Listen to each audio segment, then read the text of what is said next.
নমস্কার বন্ধুরা, চলে এসেছি আবার একটি নতুন গল্প নিয়ে। আর শোনাতে চলেছি রাজবাড়ির গল্প। কোন রাজবাড়ির গল্প শোনাবো সেটা ভিডিও দেখলেই তোমরা বুঝতে পারবে। তাহলে আর দেরি না করে শুরু করা যাক আজকের সফর। সবার আগে আমি গৌরী, তোমাদের হোস্ট, সবাইকে জানাই ওয়েলকাম টু প্রকৃতির টানে প্রকৃতির কোলে।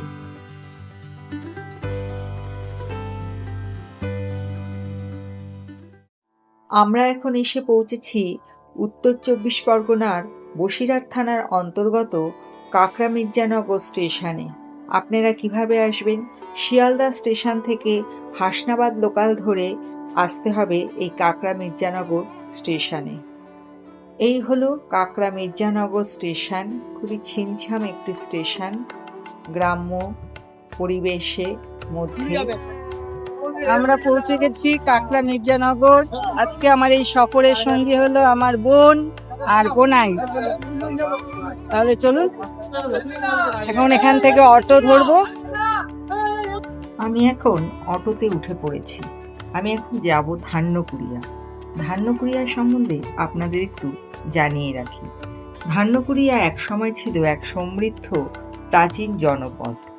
এক সময় বহু সম্পন্ন পরিবারের বাস ছিল, যারা এখানে তাদের প্রভাব প্রতিপত্তির নিদর্শন রেখে গেছেন। তাদের মধ্যে গাইন, বল্লভ ও সাও পরিবার অন্যতম। এদের নির্মিত প্রাসাদগুলো এখনো আদি রূপ ধরে রেখেছে। প্রত্যেকটি বাড়ি ২০০ বছর অতিক্রম করেছে, যেন ব্রিটিশ বাংলার একখণ্ড ইতিহাসের দলিল বহন করে চলেছে। এনারা ধান ও ইংরেজদের সঙ্গে পাটের ব্যবসা করে লাভবান হন, প্রভূত ধন সম্পত্তি করেন। এই তিন বাড়ির বৈভব ও জনহিতকর কার্যের নিদর্শন মেলে তাদের অট্টালিকা, বিদ্যালয়, স্থানীয় হাসপাতাল, লাইব্রেরি, রাসমঞ্চ প্রভৃতি স্থাপত্যে।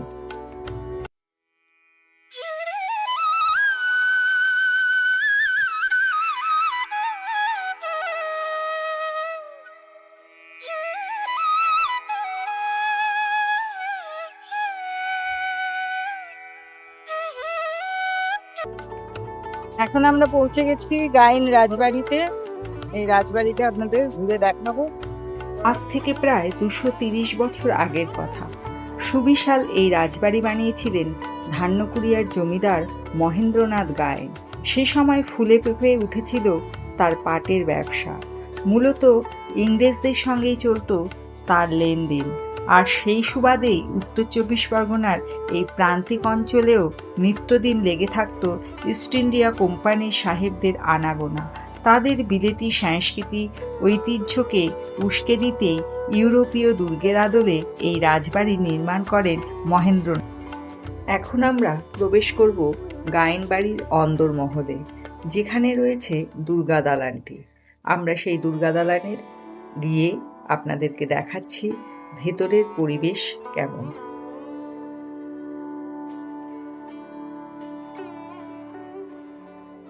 ধান্যকুড়িয়ায় জমিদার বাড়িগুলির মধ্যে গায়েন বাড়িটি সুবৃহৎ আকারের বাড়ি। বড় আয়নিক থাম, গ্রিক স্থাপত্য রীতি, লম্বা করিডোর, ইউরোপিয়ান স্থাপত্য শৈলীর গম্বুজ, সব মিলিয়ে বাড়িটা দেখলে বেশ সম্ভ্রম জাগে। এই হলো গায়েন বাড়ির দুর্গা দালান। দুর্গা দালানটি অসাধারণ দেখতে, খুব সুন্দরভাবে সাজানো। আর এই হলো দুর্গা দালানে দুর্গা প্রতিমা, সাথে ঝাড় লণ্ঠন। রাজবাড়ির ঐতিহ্য বহন করে চলেছে আজও।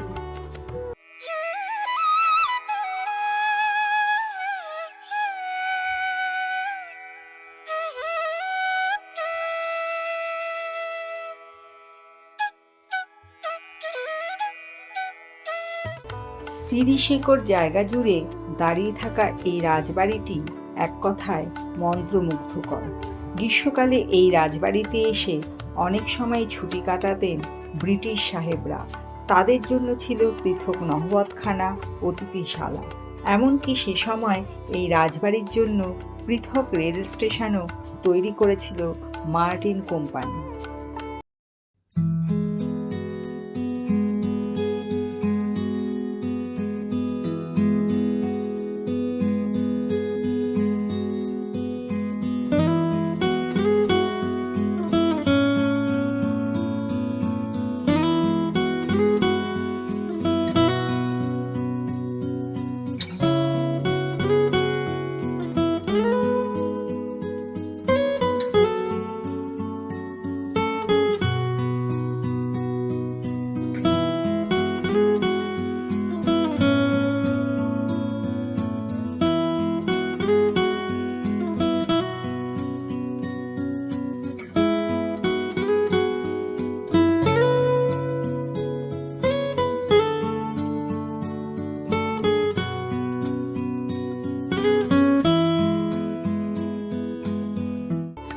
এই জমিদার বাড়ির মধ্যে একটি সুদৃশ্য তিনতলা মিনার মাথা উঁচু করে দাঁড়িয়ে আছে।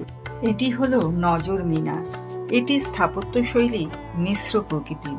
প্রথম দুটি তলা দিব্যি গ্রিক স্থাপত্য রীতি সমেত ইউরোপিয়ান স্থাপত্যের নিদর্শন, কিন্তু তিনতলাটা ইসলামীয় ধাঁচে নির্মিত।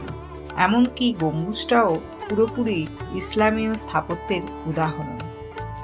জমিদার বাড়ির চত্বরে রয়েছে শ্যামসুন্দর জিউর মন্দির। এই হলো সেই মন্দিরটি। এই মন্দিরটিও খুব সুন্দর।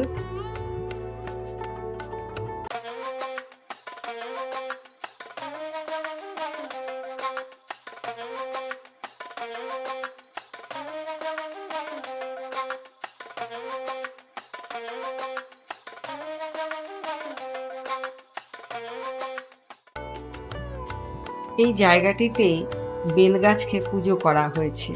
যে বেলবরণ হয়, এই বেলবরণের পুজো হয়েছে।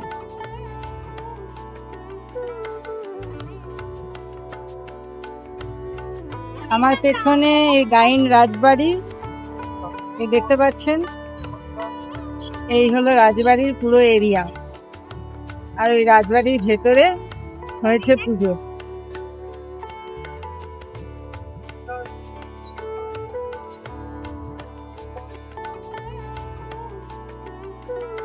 এখন আমরা গাইন রাজবাড়ি থেকে বেরিয়ে যাচ্ছি। আমাদের পরের দ্বিতীয় গন্তব্য হলো বল্লভ বাড়ি। তাহলে চলুন সেই দিকেই যাওয়া যাক।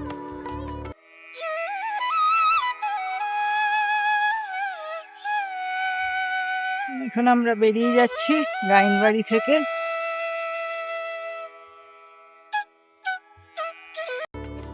আমি এখন এসে পৌঁছেছি বল্লভ জমিদার বাড়ির সামনে। বাড়িটা সাদা আর সবুজ রং করা, প্রস্থের চেয়ে দৈর্ঘ্য সুবৃহৎ। কাস্ট আয়রনের গেট, দোতলা বাড়ির মাথায় কয়েকটা পুতুল, তার মধ্যে একটাকে দেখে রোমান জেনারেল গোছের মনে হয়। দোতলায় টানা বারান্দা, বড় ছোট মিলিয়ে অনেকগুলো কোরিয়েন্থিয়ার পিলার চোখে পড়ে। এই বাড়ির বয়স গায়েন বাড়ির সমসাময়িক। এ বংশের শ্যামবল্লভ এ বাড়ি তৈরি করেছিলেন। এনাদের বাড়িতেও লক্ষ্মীর সমাগম হয়েছে পাটের ব্যবসা থেকে। কলকাতায় আরজিকর হাসপাতালের কাছে আদি গঙ্গার পাড়ে বল্লভদের প্রাসাদের মতো বাড়ি রয়েছে। সাম্প্রতিক এই বাড়িকে রং করা হয়েছে। এখন আমি প্রবেশ করছি বল্লভ বাড়ির দুর্গা দালানে। দুর্গা দালানে ঢোকার মুখে করিডোর, খুব সুন্দর সাদা সবুজ রং করা জমিদার বাড়িটি দেখতে দারুণ লাগছে।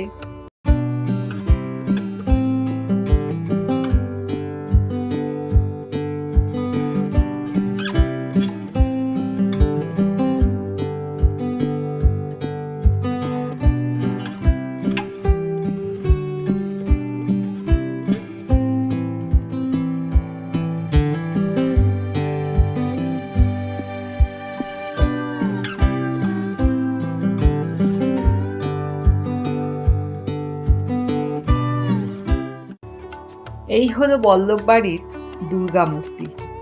অসাধারণ দেখতে দুর্গা মূর্তিটি। ঝাড়লণ্ঠনের বাহারও অপূর্ব।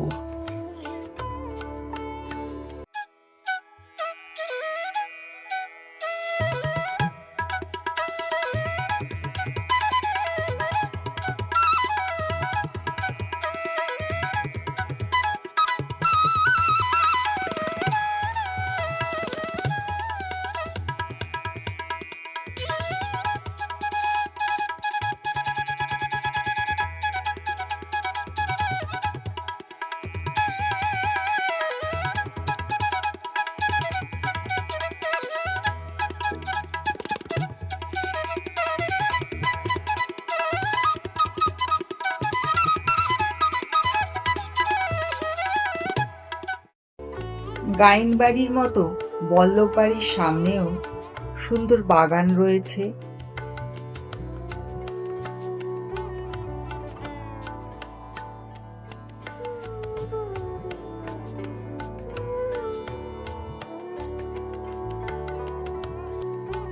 গাইন বাড়ির মতো বল্লভ বাড়িরও নজর মিনার রয়েছে।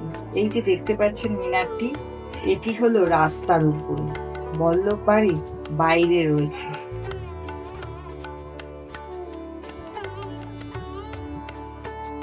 বল্লভ বাড়ি থেকে 2 মিনিট এগোলেই রাস্তার ডান দিকে সাদা রঙের সুবিশাল দোতলা নবরত্ন রাসমঞ্চ চোখে পড়ে।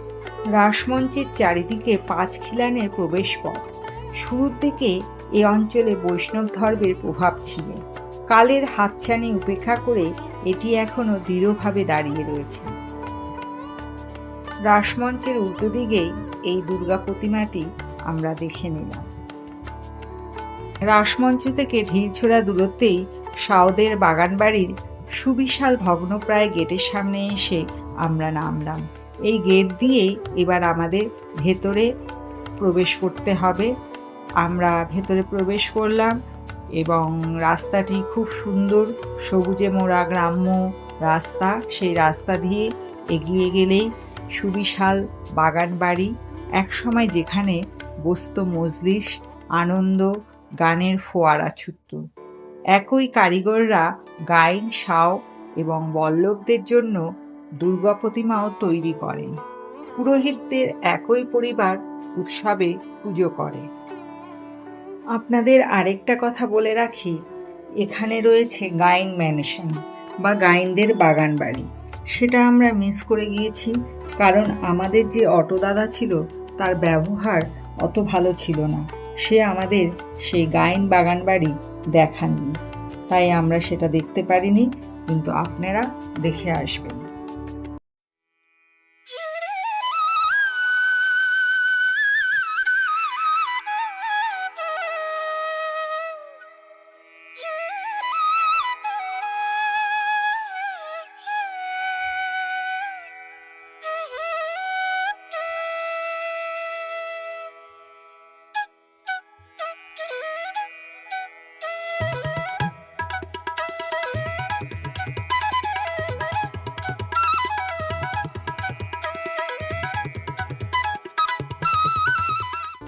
আমরা এখন এসে পৌঁছে গেছি সাউদের বাগানবাড়ি। বাগানবাড়ির সামনে একদম বাগানে ঘেরা এই বাড়িটি পুরোই ভগ্নপ্রায় অবস্থায় রয়েছে। এর স্থাপত্য দেখতে অনেকটাই সাউদের বসত বাড়ির মতো, কিন্তু আকারে ছোট। এই হলো সেই বাগানবাড়ি।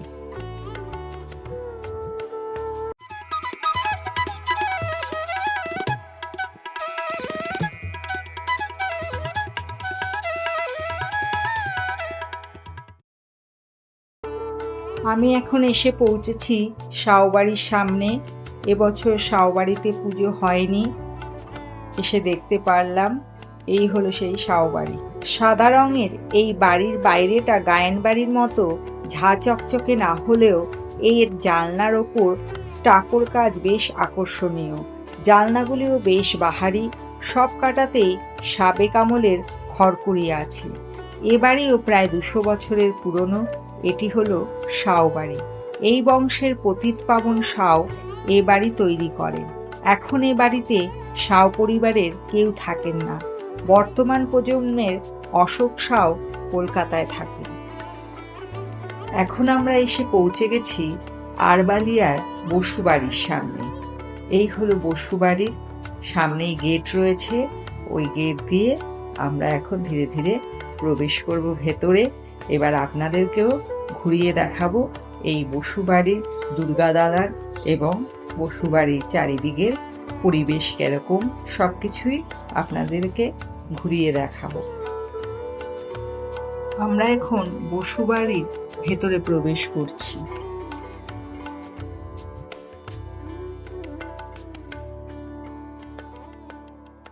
আরবালিয়া বসুবাড়ি হল উত্তর 24 পরগনার বাদুড়িয়া থানার আরবালিয়া গ্রামে অবস্থিত অভিনেতা বিশ্বনাথ বসুর পৈতৃক বাড়ি ও এখানকার ঐতিহ্যবাহী বসুবাড়ির দুর্গাপুজো। এই পুজো প্রায় 400 বছরেরও পুরনো এবং ধর্ম বর্ণ নির্বিশেষে বহু মানুষের মিলনস্থল।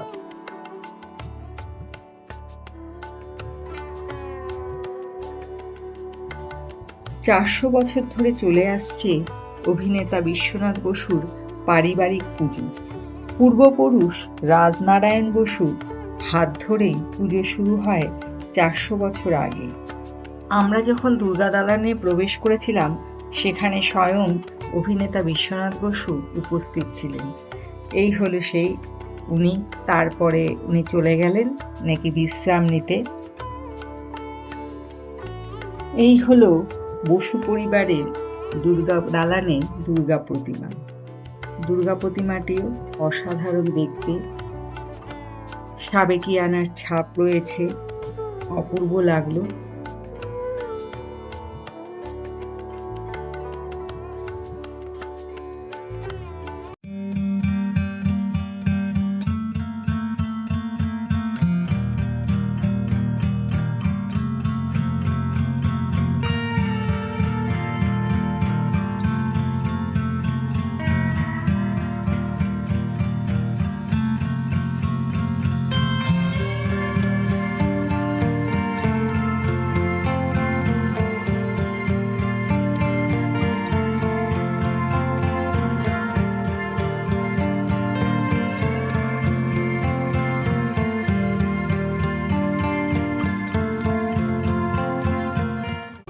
আমি এখন দাঁড়িয়ে আছি বসু পরিবারের দুর্গা দালানে।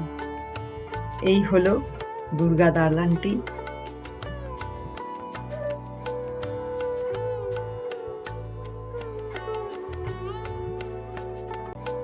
দুর্গা দালানের অন্দরমহলের কারুকার্য, সেটাও আপনাদের সামনে তুলে ধরার চেষ্টা করলাম। 5 খিলান বিশিষ্ট দুর্গা দালানটি সাদা রং করা হয়েছে, দারুণ লাগছে। সাথে ঝাড় লণ্ঠনটিও অপূর্ব। বসু পরিবারের অন্দরমহলের দৃশ্য আপনাদের সামনে তুলে ধরলাম। পুরনো এই বাড়িটির পলেস্তারা খসে পড়ছে, খড়খড়ি জানলা সবই এখন ভগ্নপ্রায় অবস্থা।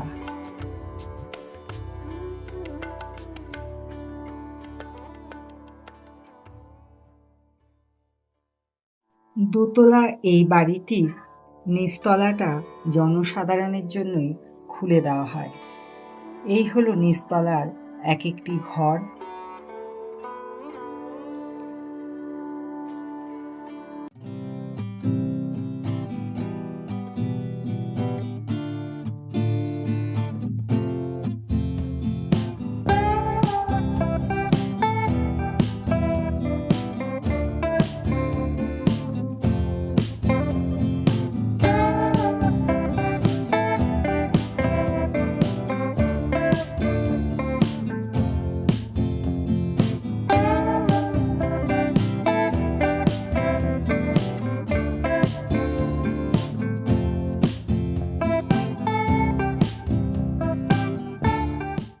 এটা হলো নিচতলা ঘর লাগোয়া লম্বা বারান্দা বা করিডোর।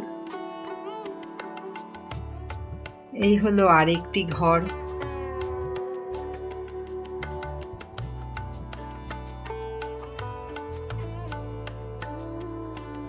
এবার করিডোর থেকে বেরোলেই সামনে একটা জায়গা রয়েছে খোলা। এরপরে আরেকটি ঘরেও খাট চৌকি পাতা রয়েছে, হয়তো দর্শনার্থীদের বিশ্রামের জন্য।